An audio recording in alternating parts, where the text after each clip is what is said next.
Bonjour à tous, on se retrouve aujourd'hui pour une grosse vidéo d'achat concernant les réalisateurs italiens Franco Prosperi et Gualtiero Jacopetti. Donc je vais vous faire une longue vidéo parce que j'ai pas mal de choses à vous dire, mais ça ne concernera que deux achats Blu-ray. Donc ces deux réalisateurs, je vais vous les évoquer un à un. Donc le premier, Franco Prosperi, est né à Rome le 2 septembre 1928. Il obtient des diplômes en sciences de la nature et en agronomie, puis se lance dans la recherche ethnologique et éthologique dans le cadre de l'Institut de zoologie de l'Université de Rome, la Sapienza. Il se spécialise ensuite dans l'étude des poissons et devient un pionnier de la recherche sous-marine. En 1951, il dirige la première expédition sous-marine italienne dans l'océan Indien, près de Ceylan et des Maldives, où il rencontre Paolo Cavara. On va parler un petit peu de Paolo Cavara tout de suite. C'est un documentariste et bientôt assistant réalisateur de John Huston et Henry Hathaway, puis enfin réalisateur à part entière de films comme La Tarentule au ventre noir, sorti en 1971, et d'ailleurs bientôt disponible en 4K chez Carlotta. Mais revenons tout de suite à Franco Prosperi. Donc Franco Prosperi participe à de nombreuses expéditions dont certaines sont filmées. En 1954 et 1955, il réalise des documentaires sur la nature pour la société Documento Film, et en 1958 il réalise pour la RAI, tout en éditant des livres du même genre ou en écrivant dans des revues. Sa rencontre avec Gualtiero Jacopetti donne alors un tournant à sa carrière en l'orientant vers le cinéma. Il décédera le 17 octobre 2004 à 76 ans. Évoquons maintenant Gualtiero Jacopetti, donc né à Barga, le 4 septembre 1919 dans la province de Lucques, au nord de la Toscane, donc c'est près de Pise. Pendant la Seconde Guerre mondiale, il aide la résistance italienne et les troupes alliées débarquées en Italie contre le dictateur fasciste Benito Mussolini. Après la guerre, sur les conseils de son ami Indro Montaleni, un journaliste sympathique ayant épousé une jeune érythréenne de 12 ans en 1934, il devient journaliste. Il cofonde en 1953 l'influent hebdomadaire libéral Cronache, considéré comme le prédécesseur direct de l'Espresso, un hebdomadaire italien politique de gauche encore présent aujourd'hui. Gualtiero Jacopetti est rédacteur en chef, mais il est contraint de cesser la publication après avoir publié des photos osées de l'actrice Sophia Loren, qui en montrera beaucoup plus après bien sûr.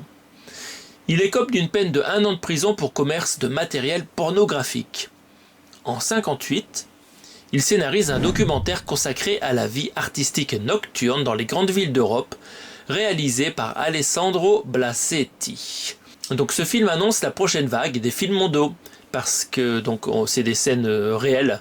Et alors ce qui est intéressant, c'est que ça propose un assemblage d'attractions incroyables et aussi des chansons attachantes. Donc ça joue sur 2 registres, comme les films mondiaux dont on va parler après. À la fin des années 60, il est à l'origine de l'histoire du film de René Clément appelé La joie de vivre, avec Alain Delon, sorti en 1961 et parlant de la dictature italienne. Il lance ensuite sa propre carrière de réalisateur en proposant à ses collègues Franco Prosperi et Paolo Cavara de mettre en scène un anti-documentaire, à l'opposé du titre du film de René Clément sur lequel il avait fait le scénario. Donc il va s'occuper du film Mondo Cane, Monde de Chien, et le film de René Clément, c'était La joie de vivre. Donc ça c'est quelque chose de très intéressant. À propos de sa vie personnelle, on peut noter qu'en décembre 1960, l'actrice Belinda Lee annonce ses fiançailles avec Jacopetti, qui est accusé par le journal Daily Mail de pédophilie à Hong Kong juste après le 5 décembre 1960. Et en 1961, Belinda Lee fait une pause dans sa carrière pour accompagner son conjoint à travers le monde, qui désire donc tourner des images pour ses futurs documentaires. Malheureusement, Elle meurt éjectée dans un accident de voiture le 12 mars 1961 entre Las Vegas et Los Angeles. Dans la voiture roulant à 160 km/h, il y avait aussi Gualtiero Jacopetti et Paolo Cavara qui ont survécu au dérapage dû à une crevaison en plein trajet. Cet événement a dû bien les inspirer pour la suite de leur tournage dans le genre Mondo. Fondamentalement, Jacopetti se considère comme un journaliste, ce qu'il avait été auparavant.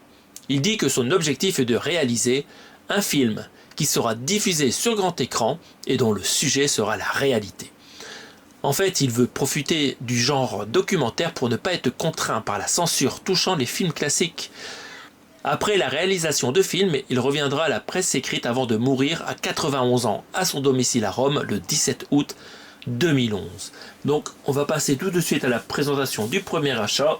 Donc je vais vous présenter tout de suite un film dont je vous ai parlé dans cette introduction. Il s'agit du film Mondo Cane que je me suis procuré chez Potemkin en fin d'année dernière pendant une opération chez eux et il me revient à 11,50 € dans cette édition Digipack, malheureusement toute fine. Alors, il existe un gros coffret collector très cher, mais voilà, je n'avais pas la bourse qu'il faut pour me prendre la totale. Donc on va parler de ce film Mondo Cane. Donc le scénario est de Paolo Cavara, Gualtiero Jacopetti, donc que j'ai mentionné tout à l'heure. C'est Stanislao Nievo, un écrivain journaliste italien qui supervise la production et la découpe en plusieurs équipes sur ce film. Cavara s'occupera des zones européennes et asiatiques, tandis que les autres personnes iront en Afrique ou voire aux États-Unis. Il récupère en même temps des images pour faire un deuxième film. Donc ça sera la femme dans le monde. Donc c'était organisé comme ça, le tournage, enfin la production de ce film, c'était récupérer plein d'images pour en faire plusieurs films. Donc qu'est-ce que c'est que ce film? En fait ça consiste, pour les gens qui ne connaissent pas, en une série de petits documentaires sans lien sur différentes pratiques culturelles à travers le monde, dans le but de choquer ou de surprendre l'audience, principalement occidentale. Donc dans ce film, on pourra voir par exemple un repas d'insectes, une partie sur le culte du cargo dans le Pacifique Sud. Donc c'est quoi le culte du cargo? C'est des indigènes imitant des contrôleurs aériens en pensant faire venir des cargos chargés de marchandises. Gainsbourg en a fait même une chanson appelée aussi Cargo Culte.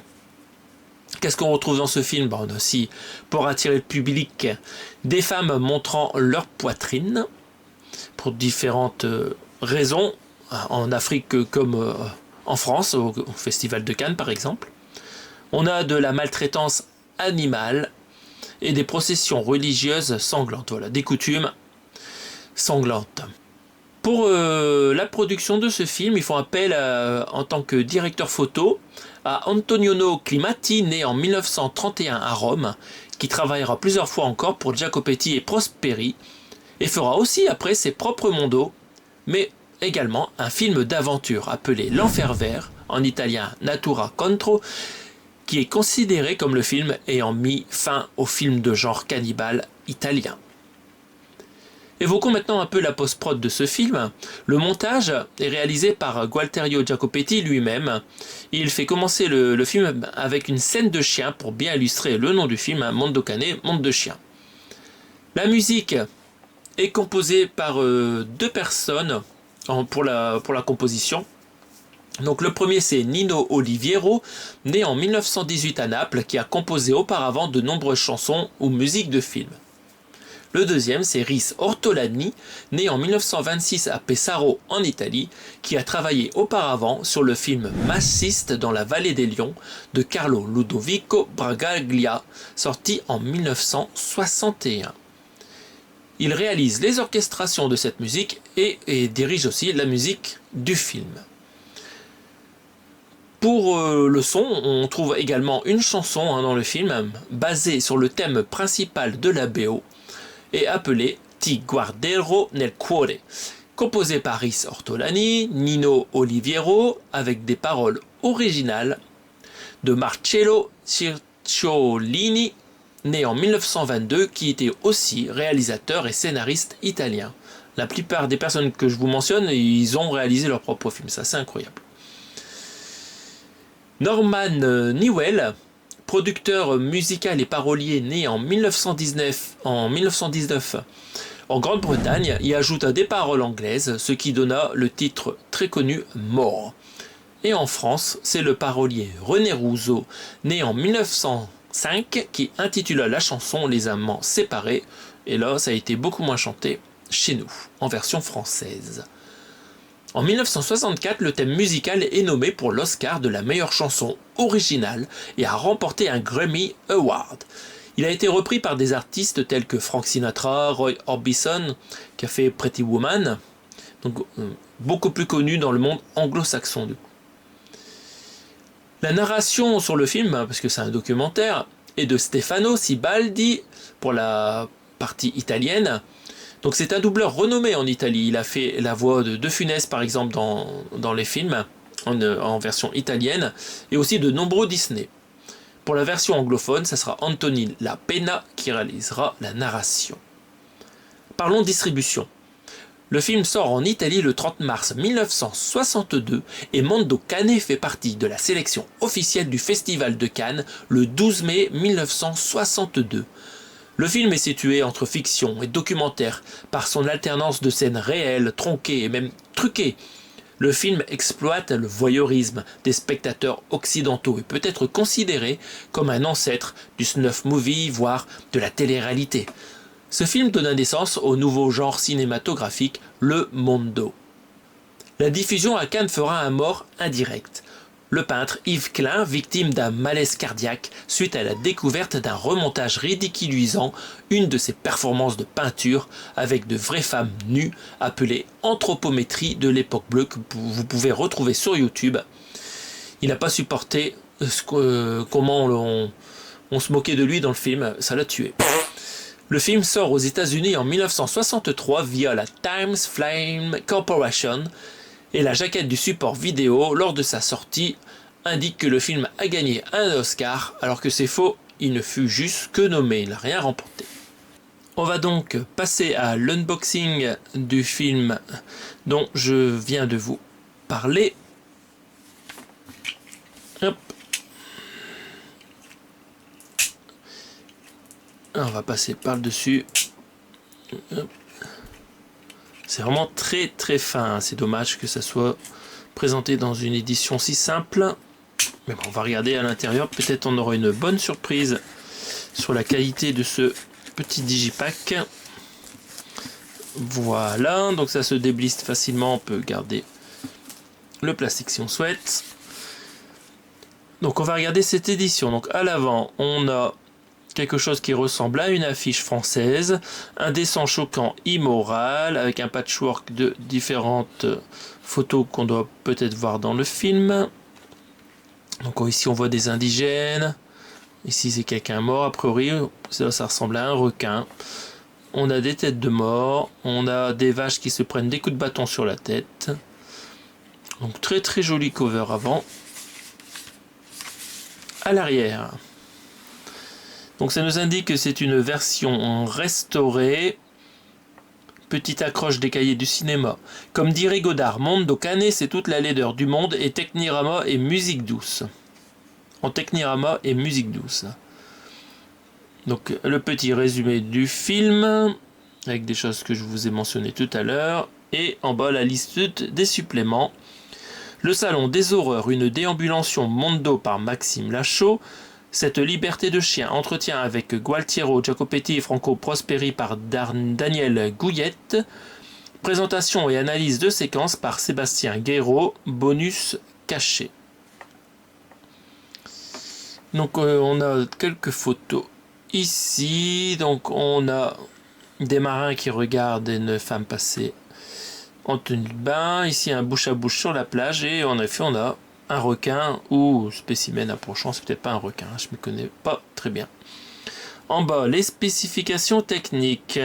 Le film fait 108 minutes en Blu-ray, c'est la version italienne avec un sous-titrage français bien sûr. Format cinéma respecté 1.37 en stéréo DTS HD Master Audio. C'est donc édité par Potemkin, et on voit aussi une mention de Intramovies. Je ne sais pas quelle est cette entreprise. Donc ça date de 2024 cette édition, elle n'est pas très vieille. On va regarder à l'intérieur. Nous avons une autre affiche ici, un peu dans le même genre de ce qu'on avait au recto, mais en anglais. Alors, A Times Film Release, donc ça, c'est un document qui vient des États-Unis, Technicolor, et un petit résumé à propos du film. All the scenes you will see in this film are true and taken only from life. Toutes les scènes sont vraies et prises de moments réels. If often they are shocking, is it because there are many astounding and even unbelievable things in this world? Si vous êtes choqué, mais c'est parce que c'est incroyable là, ce qui se passe sur la Terre. Donc voilà. Et là, une petite sérigraphie, on ne sait pas ce qu'ils nous ont mis dessus. Ça pourrait être des formes féminines comme une petite montagne. Hop, si on retire le Blu-ray, nous n'avons rien du tout, un fond noir. Voilà. Et on a du mal à remettre le Blu-ray. Ou non, ouais, ça tient. Oui, le support est vachement bizarre. Parce qu'en fait, ça... c'est une fixation très bizarre, je trouve. C'est la première fois que je vois des fixations comme ça. Je n'aime pas du tout. Mais bon, ça tient. Donc voilà. Le premier film est présenté. On passe au deuxième achat. Il s'agit du film Les Négriers, que je me suis procuré lors des soldes Fnac pour 34 €. Donc ici c'est une édition import sans français, édition de Blue Underground. Donc le film c'est Goodbye Uncle Tom ou Addio Zio Tom en italien. Donc on va parler ensemble de ce film. Donc le scénario de ce film est de Gualtiero Jacopetti et Franco Prosperi. Cette fois-ci ils sont que tous les deux. Il n'y a pas de Paolo Cavara dans ce film. Donc Les Négriers, c'est un documentaire de l'histoire qui se déroule aux États-Unis sous la période esclavagiste du 19e siècle, filmé par les deux auteurs modernes à partir d'un hélicoptère projeté dans le passé et aux prises avec des étranges personnages, tous concernés par le trafic d'hommes ou de femmes africaines. C'est une satire sociale de l'Amérique du 19e siècle. Pour préproduire ce film, ils ont dû trouver un pays où il serait possible de reconstituer l'histoire du film, avec plein de figurants de couleur. Ils ont réussi à trouver un pays accueillant grâce au pays d'Haïti et le dictateur François Duvalier, aussi appelé Papadoc, mort de l'année de la sortie du film. Donc c'était un dictateur, ce monsieur. La production s'est produite donc par la société italienne Euro International Films et aussi par Angelo Risoli, un producteur de cinéma et éditeur italien, né en octobre 1889 à Milan et fondateur des maisons de production Cinérise et Risoli Film, qui a produit Le Petit Monde de Don Camillo. Concernant la production du film maintenant, donc pour le casting, les gros acteurs, ça va être en fait les réalisateurs eux-mêmes, Jacopetti et Prosperi. Pour le tournage, alors ils vont faire appel en directeur photo à Antonio Climatti, comme sur le film que je vous ai présenté précédemment, Mondo Cane, ainsi que Claudio Cirillo, qui travaillera ensuite sur Deux super flics de Barboni en 1977. Et il y a encore un troisième directeur photo, c'est Benito Frattari, qui avait déjà travaillé sur Mondo Cane. Le tournage se passera donc en Haïti. Donc le dictateur accorde le statut de corps diplomatique à la troupe entière pour les 18 mois de tournage. Et ils ont droit à employer autant de figurants haïtiens du pays qu'ils le veulent, ainsi qu'user de matériel fourni par le dictateur comme des voitures diplomatiques. Le tournage se passe aussi aux États-Unis, dans les États américains du Mississippi, de la Louisiane et de Floride. Une fois le tournage terminé, c'est encore Gualtiero Jacopetti qui s'occupe du montage. Pour la musique, ils refont appel à Rhys Ortolani. Il compose un thème musical qui s'appelle Oh My Love, et il y aura encore une fois une adaptation en chanson interprétée par son épouse Katina Ranieri, actrice et chanteuse née en 1925 et donc épouse de Rhys Ortolani depuis 1956. J'ai essayé de trouver des informations sur la chanteuse de la chanson du premier film, mais j'en ai pas trouvé. Je pense que c'est cette personne aussi, parce qu'ils étaient déjà en couple, Rhys Ortolani et Katina Ranieri. Donc cette chanson, appelée Oh My Love, sera plus tard utilisée dans la bande originale du film Drive de Nicolas Winding Refn en 2011. Abordons maintenant la distribution du film, qui a été compliquée. Le film sort en Italie le 30 septembre 1971 sous le titre Addio Zio Tom, dans un montage de 2 heures soumis à une interdiction aux moins de 18 ans. Le film suscite rapidement des protestations. À Bologne, des étudiants universitaires, membres des mouvements Lotta Continua et Potere Operaio, se révoltent avec d'autres étudiants d'origine africaine, accusant le film d'avoir une connotation raciste. Une centaine d'entre eux se rassemblent près de 2 cinémas lors de la projection du soir du 7 octobre, empêchant les spectateurs d'y accéder. La protestation se prolonge pendant plusieurs jours, et le 9 octobre, 5 jeunes Somaliens sont arrêtés pour avoir organisé une manifestation non autorisée contre le film. À partir du 14 octobre, vu tout le bordel, sur ordre du procureur de la République de Rimini appelé Giuseppe Scarpa, le film est saisi dans de nombreuses villes italiennes, dont Rimini, Bari, et finalement sur l'ensemble du territoire national. Et c'est pas tout. Le film subit aussi une accusation de plagiat portée par l'écrivain américain Joseph Chamberlain Furnas, qui avait publié en 1957 un livre intitulé Goodbye to Uncle Tom, édité en Italie par Feltrinelli sous le titre Addio Zio Tom.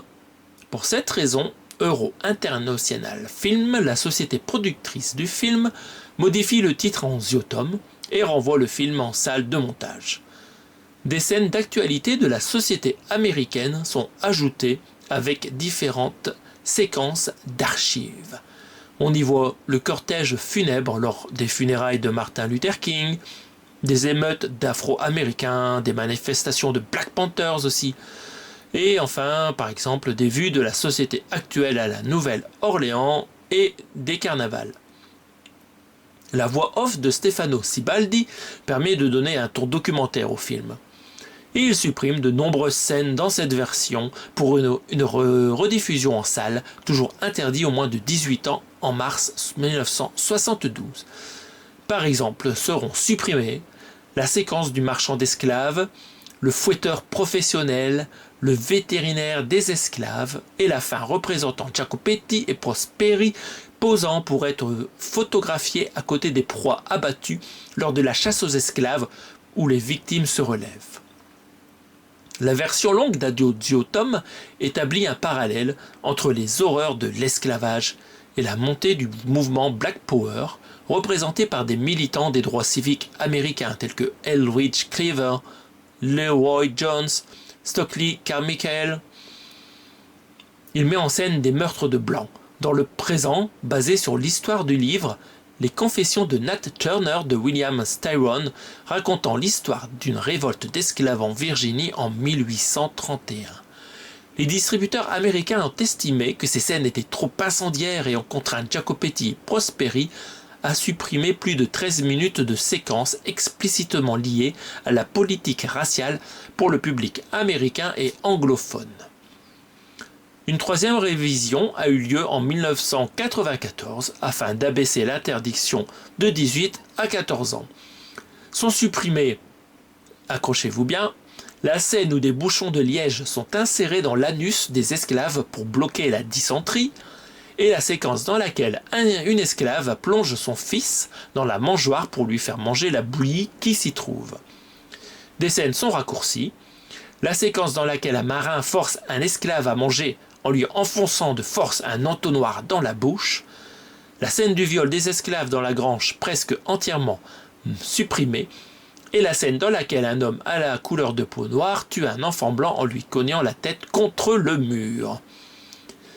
En conclusion, ce film sera un échec commercial. En 2016, Jacopetti dira « Peu ont compris qu'il s'agit d'une épopée des Noirs américains. J'aimerais qu'ils puissent considérer les pages de leur esclavage comme des pages de gloire et pardonner, mais nous en sommes loin. Dans le film, il n'y avait que de la violence morale, pas physique. Quand je tourne, je ne fais qu'enregistrer des choses vraies. Mon évaluation des faits est de type journalistique. Rien d'autre. » Donc voilà, moi je pense qu'il y a des réalisateurs noirs qui ne seraient pas du tout d'accord avec lui. Donc on va passer à l'unboxing de cette édition. Alors vous voyez, nous avons un fourreau et un gros boîtier amarré jumbo. D'abord on débliste. Hop. Alors comme il y a un fourreau, on va garder le plastique tout autour pour nous protéger cette belle édition. Alors vous savez que le Chat qui fume propose une édition Blu-ray 4K ou Blu-ray tout court, je ne sais pas, en français, et là il n'y a pas de français dedans, mais je suis pas sûr qu'il y ait beaucoup de texte pour comprendre ce film. Donc excusez-moi, on retrouve les mêmes éléments sur le fourreau, donc je vous épargne le fourreau. On va regarder cette jaquette. Donc c'était une édition 4K 4 disques, édition limitée, donc comme je vous ai dit, édité par Blue Underground. Bien sûr, ça sera un film choquant, comme on s'imagine bien après tout ce que je vous ai raconté. Alors il faut savoir que en Europe, une femme blanche qui embrassait une personne noire, je ne sais plus dans à quelle année il y a eu des films présentant de telles scènes, mais ça choquait. Moi je connais bien l'histoire de Juliette Gréco, qui voulait aller au restaurant avec un musicien noir, ils étaient ensemble, et le restaurant leur a été refusé. À l'époque, c'était la folie. Donc voilà, cette édition, on a une illustration assez jasante. Sur la tranche, on retrouve le titre du film, Goodbye Uncle Tom, avec une petite vignette avec la même illustration. Et à l'arrière, alors les photos elles sont tellement choquantes qu'ils les ont mis en tout petit. On a un esclave, ici des gens allongés, et à droite une foule d'esclaves. Alors il y a pas mal de choses qui sont écrites. Donc là, une petite introduction sur le film, nous indiquant que c'est du Mondo et que c'est choquant. En dessous, ça nous parle du remontage de 1971 et des 13 minutes coupées. Donc on a droit à 2 disques 4K. Donc en fait, sur le premier disque, vous avez la version anglaise de 123 minutes et sur le disque 2, la version italienne de 136 minutes avec les bandes annonces respectives. En termes de spec technique, donc le disque 4K bien sûr est lisible partout, triple couche avec Dolby Vision, c'est incroyable. Pour la version anglaise, on a de l'anglais en 1.0 DTS HD Master Audio, sous-titres espagnol ou anglais pour les sourds et malentendants. Sur la version italienne, on a de l'italien en 1.0 DTS HD avec sous-titres anglais et anglais pour malentendants. Sur le disque 3, qu'est-ce qu'on y trouve? C'est un Blu-ray qui contient donc un documentaire réalisé par Andrea Bettinetti, 1h34. Donc le premier documentaire, L'intérêt de choquer, Gualterio Jacopetti. Le deuxième, Les parents du Mondo, donc un documentaire de 1h29 par David Gregory. Goodbye Cruel Mondo, donc des interviews de Jacopetti et Prosperi et de Ortolani, durée 20 minutes. Des scènes coupées en format 8 mm avec un commentaire audio par le production manager Giampaolo Lomi, durée 50 minutes. Les mercenaires du Mondo, un interview avec des auteurs, avec l'auteur et académicien Marc Goudal, durée 27 minutes. L'abjection sous l'autoritarisme, interview avec le professeur Matthew G. Smith, 20 minutes. Des galeries photos et aussi les photos du tournage. Donc vraiment un Blu-ray bien bourré. Et après, espérons que c'est du All Regions. Oui, c'est All Regions, comme tous les autres disques. Hein, plus c'est du Blue Underground, donc il n'y a pas de souci. Et ce qui m'a fait acheter cette édition, donc c'est le 4e disque. C'est un CD, la musique du film par Rhys Ortolani. Et en bonus, dans ce coffret, vous avez un livret avec un essai réalisé et écrit par Dan Madigan. Donc une très grosse édition non-rated, comme indiqué ici. On va regarder l'intérieur. On repassera après sur le livret, qui est un petit peu abîmé d'ailleurs. Donc vous avez les 4 disques. Là nous avons le 4K. Nous avons un 4K avec une sérigraphie qui reprend la jaquette. Nous avons ici un deuxième 4K. Donc là c'est la version italienne en fait, hein, Addio Zio Tom. L'autre disque c'est la version anglaise, si on comprend bien, Goodbye Uncle Tom. Voilà, ici vous avez le Blu-ray avec les bonus. Voilà, ça tient bien. Avec encore une autre sérigraphie et une dernière sérigraphie plus simple pour le CD de la musique du film. Alors a priori on a une jaquette réversible. Je vais ranger les disques pour pas les abîmer. Hop. Donc vraiment c'est l'édition ultime pour ce film. En goodies ils auraient pu nous mettre une petite chaîne. Mais bon, ça aurait été too much. Voilà, on va regarder la jaquette réversible. Donc là c'est l'illustration qui a été reprise par Le Chat qui fume. Et les éléments ici, sur fond blanc, à gauche, c'est la même chose. Je préfère la jaquette originale, pour ma part. Donc on va remettre ça en place. Donc on est vraiment gâté avec cette édition. Alors je ne sais pas si c'est un film que je reverrai souvent, mais c'est quelque chose à découvrir. Donc on va passer à l'étude du livret. Alors comme vous voyez, un petit peu abîmé là sur le côté. Nous avons donc bien sûr un livret en anglais. On va regarder les illustrations. Donc là on a une photo d'on ne sait pas qui dans un carré, un des deux réalisateurs sûrement. Oula, il y avait il y a des barres de chocolat là. Hop. Donc photo du tournage. Ça en fait c'est des photos qui ont servi dans les cinémas, hein, pour faire venir les gens voir le film. Et des photos d'exploitation comme on dit. Une affiche. Ici, je ne sais pas ce que c'est. Un tableau. Encore une fois, des photos diverses et variées. Là, nous avons un charnier. Issu du film, hein, donc c'est un faux charnier. Et là, donc une photo du vinyle Addio Zio Tom d'époque. C'est en stéréo a priori. Ah ben, on a le détail de ce qu'il va y avoir sur le CD. On va regarder ensemble. Donc, piste 1 à 13. Qui était disponible auparavant sur le vinyle RCA Original Cast OLS 8 et les pistes 14 à 18 qui a été précédemment disponibles sur le CD GDM Club 7089. D'accord. Par contre les pistes 19 à 23, là c'est des pistes jamais disponibles auparavant et le tout est en stéréo mastering de Claudio Fuyano. Très bien. Donc là vous avez le listing des pistes du CD. Donc on retrouve bien Oh My Love en première piste. On a les versions orchestrales de Oh My Love en 14 et en 16. Et tout à la fin les pistes alternatives inédites. Peut-être pas alternatives, hein, c'est peut-être complètement inédit.